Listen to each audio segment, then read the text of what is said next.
ഓം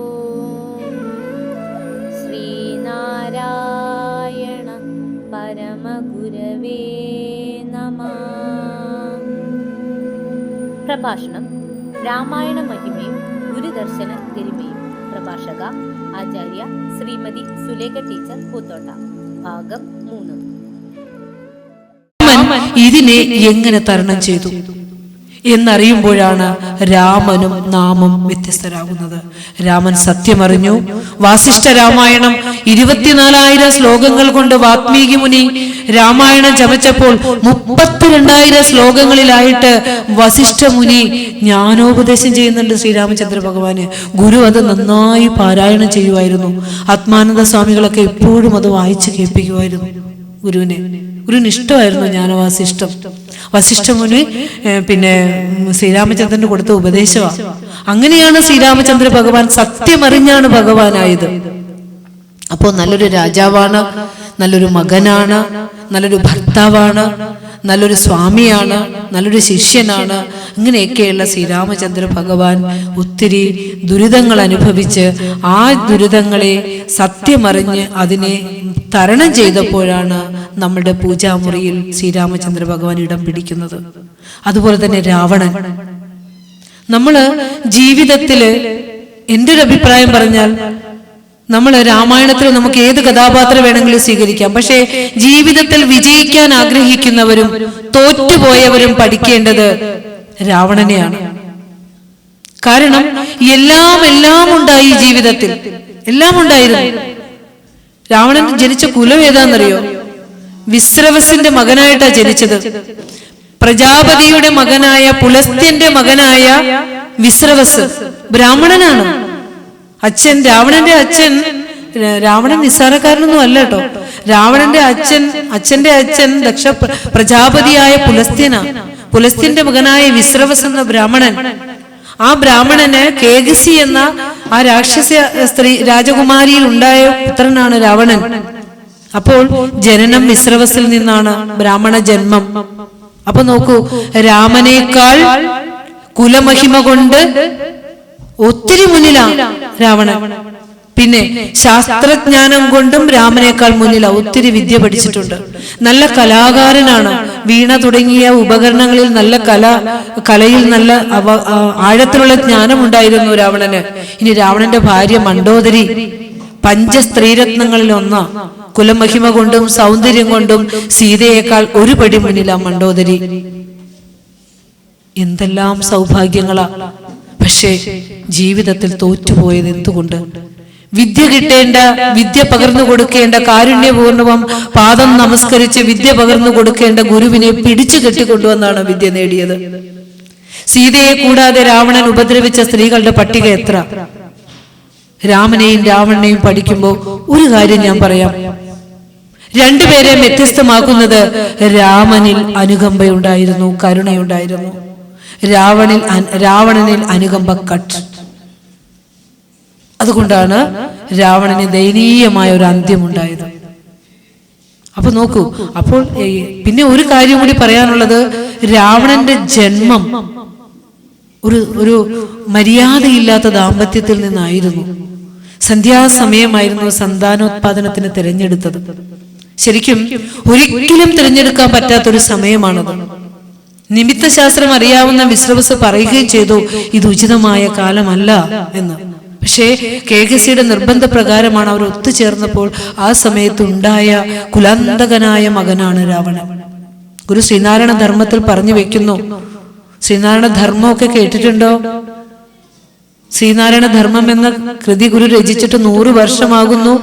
ജനനം മുതൽ മരണം വരെ നമ്മുടെ നിത്യജീവിതവുമായി ബന്ധപ്പെട്ട് എങ്ങനെ ജീവിക്കണമെന്ന് ഗുരു പറഞ്ഞു തന്നിരിക്കുന്ന ജീവിതത്തിന്റെ മാനുവലാണ്, കൈപ്പുസ്തകമാണ് ശ്രീനാരായണ ധർമ്മം.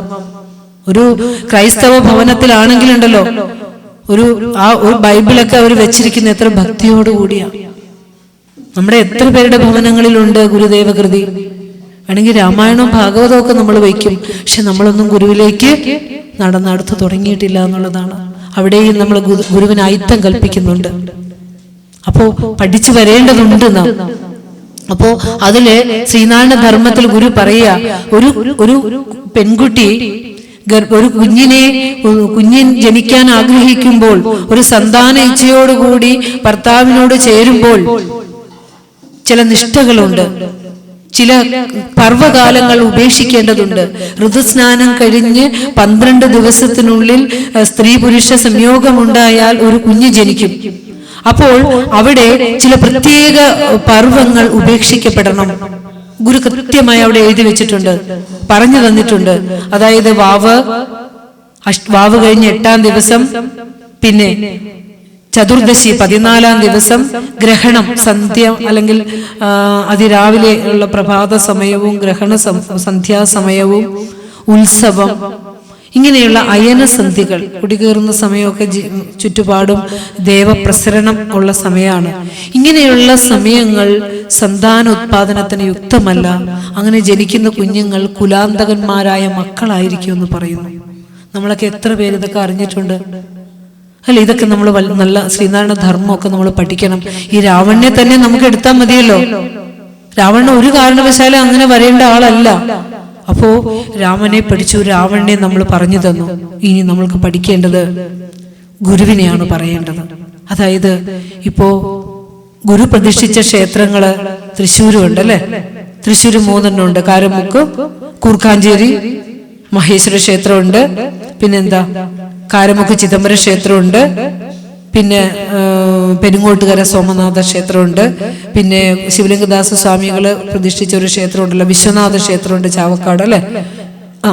മണത്തലയില് ഗുരു സ്ഥാനം കണ്ട് ശിവലിംഗദാസ സ്വാമികള് ഷടാധാര പ്രതിഷ്ഠ നടത്തി.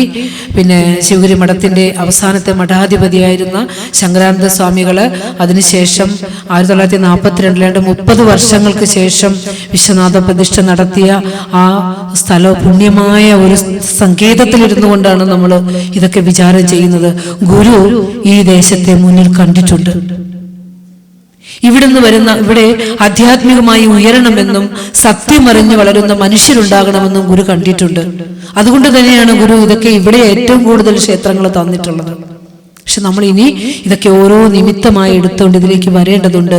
ഗുരുവിനെ കുറിച്ച് കൂടുതൽ പറഞ്ഞു തരാൻ ഗുരുവിനെ അറിഞ്ഞവരുണ്ട് നമ്മുടെ മുന്നിൽ. ഗുരുവിനെ നമുക്കറിയില്ല, ജീവചരിത്രം നോക്കിയല്ല ഗുരുവിനെ പഠിക്കേണ്ടത്. ഗുരുവിന്റെ കൂടെ ഉണ്ടുമുറങ്ങിയും ജീവിതകാലം മുഴുവൻ കഴിച്ചുകൂട്ടിയ കുമാരനാശാൻ ബോധാനന്ദ സ്വാമികള് ജീവിതത്തിന്റെ മുഴുവൻ സമയവും തന്റെ ഗുരുവിന്റെ പാദങ്ങളിൽ സമർപ്പിച്ച ശിവലിംഗദാസ സ്വാമികള് നടരാജഗുരു, ഗുരുവിന്റെ സ്വന്തം തമ്പി, ഗുരുവിന്റെ ദർശനം ലോകത്ത് മുഴുവൻ പ്രചരിപ്പിച്ച നടരാജഗുരു, പണ്ഡിതനായ ജ്ഞാനിയായ നടരാജഗുരു, ഒത്തിരി വിദ്യാഭ്യാസം ചെയ്ത നടരാജഗുരു, ഡോക്ടറേറ്റ് എടുത്ത Nataraja Guru, an integrated science of the absolute എന്ന പേരിൽ ഗുരുദേവന്റെ ദർശനമാല എന്ന കൃതി ഇംഗ്ലീഷിലേക്ക് തർജ്ജമ ചെയ്തിട്ട് അമേരിക്കയിലെ 5 സർവകലാശാലകളിൽ ഒരു സെമസ്റ്ററിന്റെ പഠനമാണത്. നമുക്ക് ഗുരു ദർശനമാല രചിച്ചിട്ടുണ്ടെന്ന് പോലും അറിയില്ല. ആനയിൽ അന്ധൻ എന്ന പോൽ നമ്മൾ ജീവിക്കുമ്പോൾ നമ്മളെ ഗുരുവിനെ പഠിക്കാൻ വിദേശങ്ങളിൽ നിന്ന് വരെ ആളുകൾ എത്തി ഗുരുവിന്റെ കൃതികളുടെ സത്ത അറിഞ്ഞു പോകുന്നു. ഇനിയും നമ്മൾ നിലവിളക്കിൻ ചുവട്ടിലെ ഇരുട്ടുകളാകാതെ ഈ മഹാഗുരുവിനെ ഹൃദയത്തിലേക്ക് സ്വീകരിക്കേണ്ടതുണ്ട്. ഇവിടെ ജനിച്ചവൾ തൃശ്ശൂർക്കാരനാണല്ലോ ബോധാനന്ദ സ്വാമികള്. ജ്വലിക്കുന്ന കണ്ണുകളുമായി എന്തിനാണ് ഭഗവാനെ ഈ വിഗ്രഹങ്ങൾ പ്രതിഷ്ഠിച്ചു വെക്കുന്നത്?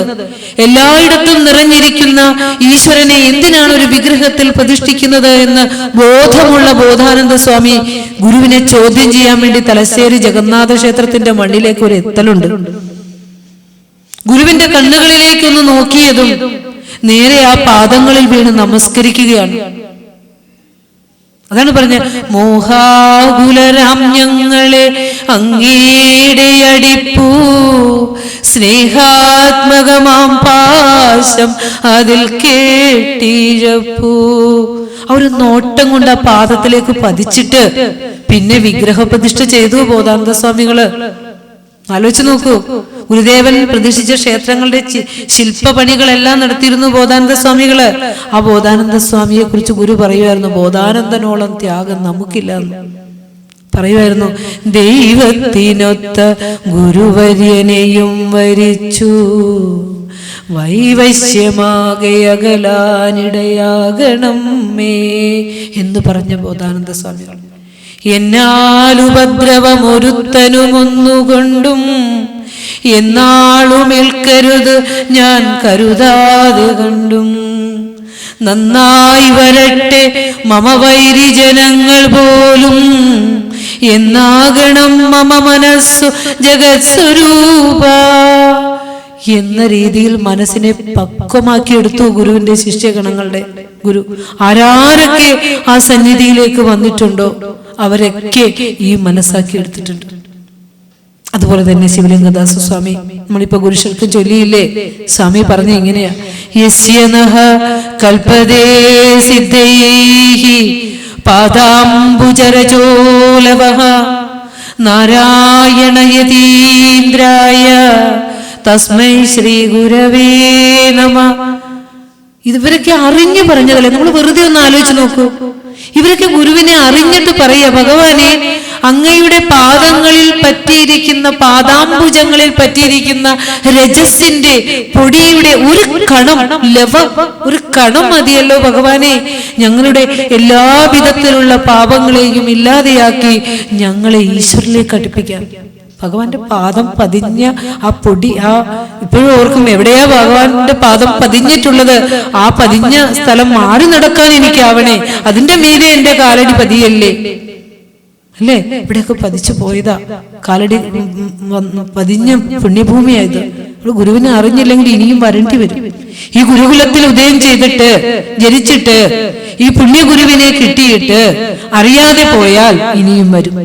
അതുകൊണ്ട് ഈ ജന്മത്തിൽ തന്നെ അറിഞ്ഞു പൊക്കോളൂ, അത് ആവശ്യമാണ്. അപ്പോ ഇതൊക്കെ ഒരു പൊടി പോലും മതിയല്ലോ ഭഗവാനെ ഞങ്ങൾക്ക് ആത്മസാക്ഷാത്കാരത്തിന് എന്ന് പറഞ്ഞ ശിവലിംഗദാസ സ്വാമികള്. നടരാജഗുരു, ഞാൻ ലോകം മുഴുവൻ നടന്നിട്ട് അനേകം പഠിച്ചു, അനേകം വെസ്റ്റേൺ ഫിലോസഫേഴ്സിനെ കണ്ടു, ധാരാളം ശാസ്ത്രങ്ങൾ പഠിച്ചു. പക്ഷേ വടിയും കുത്തി ചെല്ലും ആ കർമ്മയോഗീന്ദ്രന്റെ ആ അറിവിന് പകരം വയ്ക്കാൻ ഒന്നും ഞാൻ കണ്ടില്ല. വെറുതെയാണോ പറഞ്ഞത്? വെറുതെയാണോ പറഞ്ഞത്? അല്ല, വെറുതെ അല്ല പറഞ്ഞത്, അറിഞ്ഞിട്ട് പറഞ്ഞതാണ്. ഇങ്ങനെ ഇവരൊക്കെ ഗുരുവിനെ പറഞ്ഞു തന്നു. കുമാരനാശാനെ കുറിച്ച് പറയാൻ നമുക്ക് എന്താ പറയാ, എന്ത് പറയാന്ന് എനിക്കറിയില്ല, എവിടെ തുടങ്ങണമെന്ന് അറിയില്ല. 16 വയസ്സ് വരെ ആയുസ്സുണ്ടായിരുന്ന കുമാരനാശാനെ ആ ദീർഘായുസ് കൊടുത്ത് ഇങ്ങ് നീട്ടിയെടുത്തിട്ട് ഈ സമൂഹത്തിന് ഉണ്ടായിരുന്ന ആ ദോഷവശങ്ങളെ, സമൂഹത്തെ ബാധിച്ചിരുന്ന കലിമലങ്ങളെ മാറ്റാനായിട്ട് ആ തൂലികയ്ക്ക് ശക്തി പകർന്നു കൊടുത്തു. അപ്പൊ കുമാരനാശാൻ നിരവധി സ്തോത്രഗതികൾ എഴുതിയപ്പോഴും സുബ്രഹ്മണ്യനെ സ്തുതിച്ചുകൊണ്ടൊക്കെ സ്തോത്രഗതി എഴുതിയിട്ടുണ്ട്. അതിലൊക്കെ തുടക്കം പറഞ്ഞ എങ്ങനെയാണെന്നറിയോ? അണകവിയുന്നഴലാഴിയാഴുമെന്നിൽ പ്രണയമുദിച്ചു കവിഞ്ഞു പാരവശ്യാൽ അണികരമേകിയണഞ്ഞിടുന്ന നാരായണ ഗുരുനായകൻ എന്റെ ദൈവമല്ലോ. സുബ്രഹ്മണ്യനെ സ്തുതിക്കണേ. പക്ഷേ അണകവിയുന്ന ആ അടലാഴിയിലേക്ക് ആണ്ടുപോയ ഒരു ജനവിഭാഗത്തെ ആ അണികരമേകി ഉയർത്തിയെടുത്ത നാരായണ ഗുരുദേവനാണ് എൻ്റെ ദൈവം എന്ന് പറഞ്ഞിട്ട് ആ സുബ്രഹ്മണ്യനെ പറഞ്ഞു തന്നെ. കാരണം നമ്മൾ കാലാകാലങ്ങളായിട്ട് സുബ്രഹ്മണ്യനെ, ഗണപതിയെ, ശിവനെ, വിഷ്ണുവിനെയൊക്കെ ദൈവരൂപത്തിൽ ആരാധിച്ചു പോയി. ഗുരുക്കന്മാരെ ആരാധന ചെയ്യാനുള്ള സമ്പ്രദായം നമുക്ക് അറിയില്ല. അപ്പോൾ കുമാരനാശാൻ അവിടെ പറഞ്ഞു വെച്ചിട്ടുണ്ട്. അതുകൊണ്ടാ പറഞ്ഞത്, നമിക്കുവിൻ സഹജരേ നിയതമീ ഗുരുപാദം, നമുക്കിതിൽ പരം ദൈവം നിനക്കിലുണ്ടോ? ഗുരുവര്യനിതുപോലെ ലഭിക്കുമോ ജഗത്തിന്? ഗുരുഭക്തിയില്ലാതാർക്കും കുശലമാമോ എന്ന് പറഞ്ഞ കുമാരനാശാൻ ഇവരൊക്കെ ഗുരുവിനെ അറിഞ്ഞ് അനുഭവിച്ചിട്ട് നമുക്ക് പറഞ്ഞു തന്നതാണ്.